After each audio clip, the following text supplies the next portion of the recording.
Alors la motte pressée, elle est née dans les années 80. On vendait le plant de légumes en racines nues dans des caisses bois. Et très vite, en fait, la motte s'est révélée en étant plus standardisée. On identifie le terreau en fonction du terreau motte conventionnel ou du terreau motte bio. Un cariste qui vient avec un chariot élévateur. Le terreau arrive dans ce qu'on appelle un transmotte. C'est une machine qui fabrique des mottes.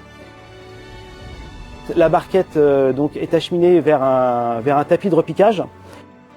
Il y a du personnel donc, qui rajoute ce qu'on appelle nous des chromos pour identifier la barquette. Et après c'est mis sur roll et acheminé vers les tunnels et mis au sol dans les tunnels. On a plusieurs fois basculé sur de la motte pour éviter de mettre du plastique. Ça c'est la première chose. Pour éviter de mettre du godet, c'était notamment le cas des fraisiers. Il y a peu de temps on faisait du fraisier en godet et désormais on fait du fraisier en motte. Avant on faisait les plantes cucurbitacées, style courgettes, concombres, melons en godet. Désormais on les fait tous en motte. Donc ça déjà c'est déjà un premier passage. Terreau-motte, il y a ce qu'on appelle un engrais starter qui est directement assimilable par la plante. Donc déjà en fait ça lui donne à manger en quelque sorte tout de suite pour qu'elle puisse avoir son système de racinaire qui se développe bien. Premier avantage surtout de la motte, elle est déjà mouillée, donc elle aura besoin d'être moins arrosée par la suite et on peut garder un plant en motte très longtemps sans être arrosé dans un tunnel en fait. La filière horticole, on est amené à utiliser bien sûr du plastique.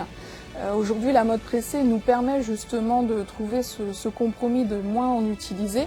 Mais par contre, quand nous avons recours au plastique, on est vigilant, on veille en fait à notamment avoir un plastique recyclé, recyclable. Alors on sent que sur le marché, il y a une réelle attente, notamment dans notre secteur, d'avoir un secteur beaucoup plus vertueux. Donc du coup, c'est vrai que les consommateurs sont plutôt sensibles à cette approche-là et les distributeurs justement vont également dans ce sens. J'ai autant de clients qui sont à la campagne que de clients de centre-ville. Donc c'est vrai qu'aujourd'hui l'offre qu'on peut avoir en motte à l'unité, comme les fraises, la salade, ça répond à un besoin. J'essaie de prendre des barquettes avec des mottes dans lesquelles j'ai pas des petits godets individuels, quoi. Avant de planter, ce qu'il faut faire, c'est dans un récipient mettre de l'eau, laisser tremper votre motte un certain temps. Après, une fois qu'elle est bien mouillée, il faut prendre le plant. Donc ne pas hésiter à enlever donc, les cotylédons et les premières feuilles. Vous enlevez les premiers cotylédons, les premières feuilles. Vous creusez votre trou et puis après donc vous veillez à enfoncer le plant le plus profond possible.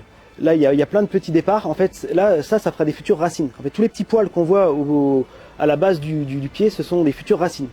Donc il est bien important de le planter profond et puis en même temps on va pouvoir chercher la fraîcheur dans les profondeurs. Alors la motte pressée, on la trouve dans beaucoup d'endroits tout de même. On peut la retrouver dans toutes les jardineries, dans les grandes surfaces de bricolage, également sur les marchés. On invite les consommateurs justement à se diriger vers ce type de produit.